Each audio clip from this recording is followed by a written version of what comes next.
the good news and the bad news. So, let me put my economist hat on. There it is. This is an age of collapse. And the way that things are now is how it's going to be, probably intensifying for at least a decade, if not more. Okay, so this is bad news. The good news, if there is good news, is that I'm here to help you get through it. We should all be here for each other, to help each other get through this age. So, what I'm going to do in this video is discuss a little bit how do you survive an age like this. So, I'm going to start in a place that might seem backwards to you. And we're going to call that place just being there, just equanimity, just kind of mentally hanging in there, keeping your balance, keeping your focus. So what do I mean by that? When we look at the statistics, there is a wave of what us social scientists call negative affect exploding around the world in really disturbing and historical ways.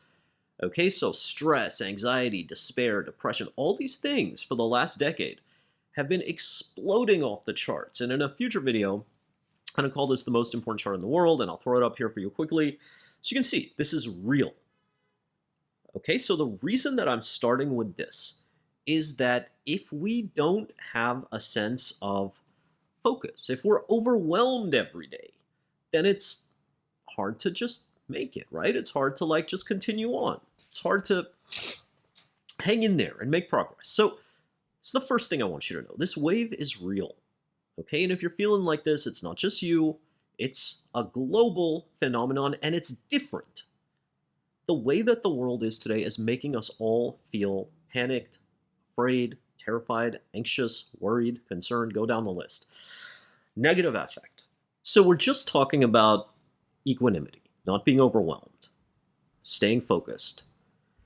What we know is that the biggest source of stability in that sense is relationships, right? So what else do we know looking at data? That people have gotten very lonely, that having relationships, just having friends is something that is harder and harder. It's becoming something of a luxury. So the first thing that I think is really important if you want to survive an age of collapse is to invest in relationships. And that means, that might sound trite, but it means understanding these really deep dynamics that on the one hand, we're all overwhelmed by negative affect.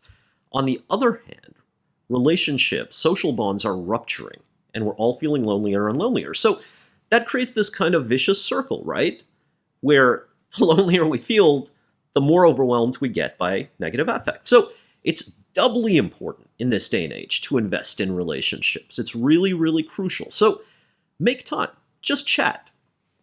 You know, I was at the park with my little dog just the other day. And somebody said, hold on, somebody said I want to see Snowy. So let me get it. Oh, here he is. Here's my buddy. Here's my best friend. Snowy, look, say hi. Snowy. There he is. Okay. So I myself was feeling stressed out today. I went to the dog park. I had a long chat with an old lady who's a friend of mine and has a dog that Snowy plays with. It really put me back in focus again. It made me feel less, distressed. And there's a lot of distress out there in the world today. So investing in relationships, that's just a precursor to everything else. So the second thing we're going to talk about is the big question, money. So if you are feeling the pinch these days, obviously it's not just you, right? But I think people underestimate just how scary this age is financially. We know that, again, statistically, huge majorities of people are feeling intense financial stress. 70, 80% of people will tell you they're under immense financial pressure. So it's not just you. So put it in the broader perspective and understand this is a big shift affecting the whole world right now, apart from maybe, a handful of billionaires. So what do we do about this? Well, look, there's a term that young Chinese people, I believe, have started using for themselves, according to some article I read. It's a great term, and I think it's a way that we should all think of ourselves these days. They're starting to call themselves ruthless money-saving fiends. Isn't that great? So Ruthless money-saving fiends. Look, the truth about the global economy is that this is a stagflationary age. These are the two worst things in economics, stagnation and inflation, and they're happening to us simultaneously. So the shock is immense. It's huge. It's super painful. And the way that you survive an age like this economically, sad to say, is by turning into a ruthless money-saving fiend. What does that mean in more formal terms? Look, over the next decade, the global economy has to make a huge shift from being a consumption-based economy to an investment-based economy. And the reason that has to happen, there are many reasons that has to happen. One is that global debt loads are, way, way, way beyond where they should be. The second big reason, obviously, is climate change. We're already unable to cope with it. You see insurers pulling out of whole states. So the economy has to shift away from consumption and towards investment. And you are going to have to make that shift in your own life. The old model of the economy was, 80% consumption, 20% investment. Those things have to change radically. It has to be 50-50, and you are going to have to mirror that shift in your own life. And the way that happens is by freeing up more room, personal, we could call it fiscal space, for investment. And that begins by being a ruthless money-saving fiend, unfortunately. Because, hey, I like a spending spree too. Who doesn't, right? But this is the reality of it. And it's really important to do that and focus on that, because a lot of people may be thinking that this is a transitory phase in the global economy. Things are going to suddenly get better by next year, the year after that or something. And, everything will be fine again. It's not. This is not just a kind of cyclical thing. This is a permanent change that we are now facing. Those levels of consumption and investment have to transform, and they have to transform permanently. We can't go back to consuming as much as we did. And I don't mean that for moral reasons, right? It's not that I'm trying to get you to go green or something. This is just a reality, right? It's unaffordable for us now. The debt load is too high. The costs to the planet and the atmosphere and whatnot are too high. It's not sustainable. It's already, right? So this is why interest rates are through the roof and whatnot. So you have to really think about that and be very strategic and careful about money now, because it's not going to be the case that money is going to just kind of fall from the sky like central banks made it happen, at least for certain parts of the economy for many, many decades.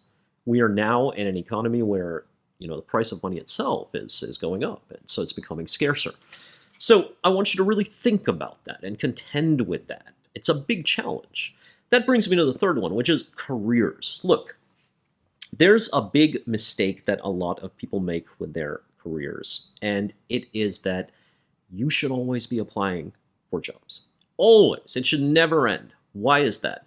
Think of the way that the economy has grown destabilized over the last couple of decades. There's no such thing as a stable career anymore, right? It's all of a sudden, even in very kind of like highly skilled and highly paid and highly prized fields like technology or, banking or what have you, the axe can fall suddenly.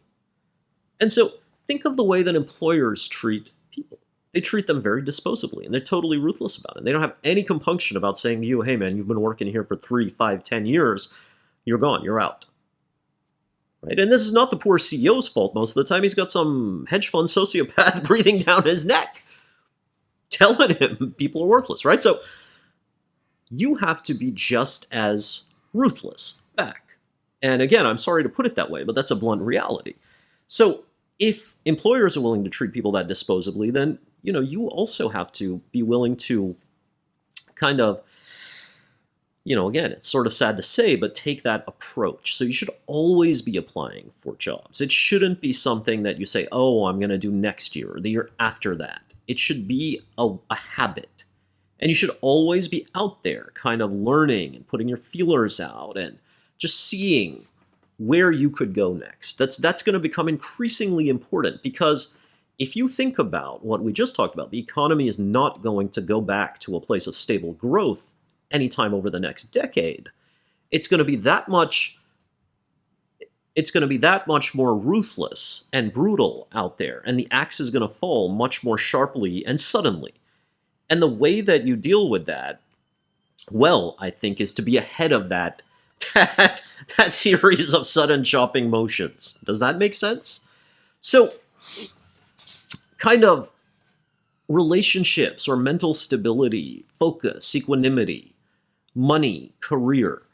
I think those are three big areas to focus on. When I look into the future, it looks very difficult and dystopian. And that doesn't, that doesn't mean Mad Max overnight, but it does mean that we should all be taking steps to prepare ourselves. So like I said, we'll talk more about what else those steps can be in future videos, but for now, I hope that was helpful. Thank you for listening.